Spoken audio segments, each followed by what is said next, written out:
For what, 2,000 years, there's been this one piece of advice at the heart of pretty much all wisdom and self-improvement. Know thyself, right? It's carved on ancient temples, it's in every self-help book you've ever picked up. But what if that advice, that core idea, is actually a trap? Today, we're going to dive into something called the introspection trap and see how trying to know thyself can sometimes go horribly wrong. And this quote just hits the nail on the head. We're all told to look inside, to analyze every little thought and feeling. But modern psychology has a name for when that goes too far, and it's not a pretty one. It's called rumination, and it isn't some path to enlightenment. It's a mental prison. So let's figure out how to break out. So let's call this whole cycle the rumination machine. Now, to be clear, not all self-reflection is bad. Of course not. But this machine, it only really starts humming when productive, healthy thought just spirals down into this destructive, obsessive loop. Let's take a look at the difference. Yeah, this lays it out perfectly. On the one side, you've got productive self-awareness. Its whole point is to give you clarity so you can do something. It's about learning and looking forward. But then, on the other side, you've got rumination. It's just a loop. It's stuck looking in the rearview mirror, playing your mistakes over and over and over again without ever actually going anywhere.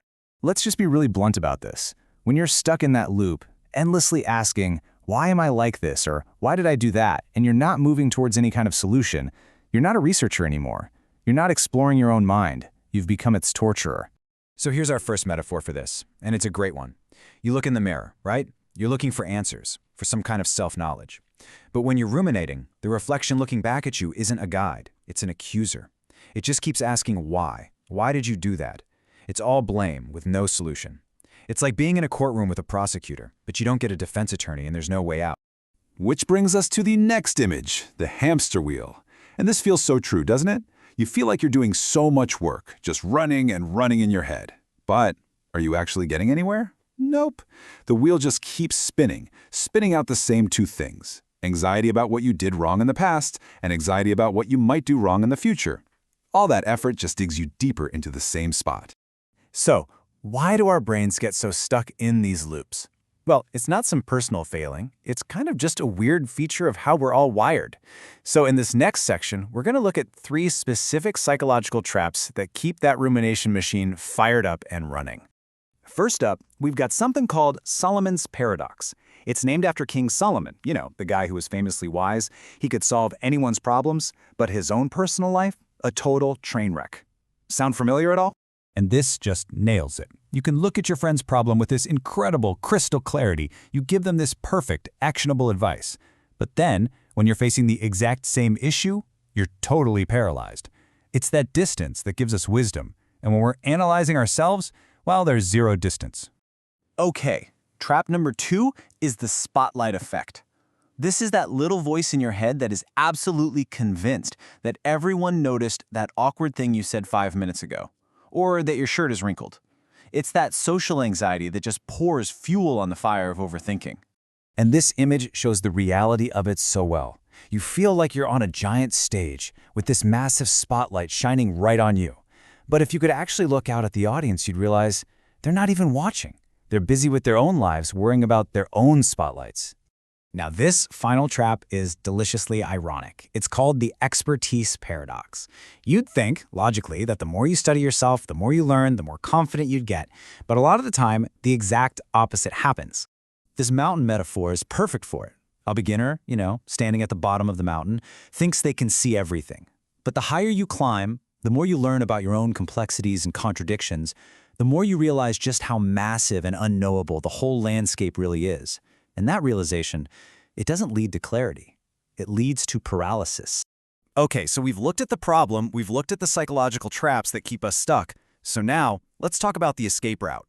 And the good news is, it's not some complicated 10-step mental exercise. It's actually much, much simpler.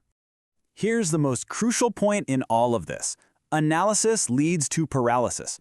The more you just sit and think and try to figure yourself out, the less you actually do. Thinking becomes this very convenient, comfortable substitute for actually living. So the solution is to break the mirror. Stop staring at your own reflection, searching for answers inside your own head. The answers aren't in there. They're out here, in the world. You figure out who you are by doing things, by engaging with life, not by hiding from it. So it really boils down to the super simple two-step escape plan. Step 1, just stop analyzing. Recognize that hamster wheel for what it is, a total trap. And step 2, start creating. Shift your entire focus away from the internal world of thinking to the external world of doing. And that brings us to our final big idea, which is a complete reframing of that ancient advice we started with. It's a whole new mantra, and it's all about this: build, don't find. This is the new mantra. Seriously, this whole idea that there's some true self buried deep inside you that you have to find, it's a myth. Your identity isn't some buried treasure you have to dig for. It's a sculpture. And you are the sculptor, carving it out day by day through the actions you take and the person you choose to be. So I'm going to leave you with this question.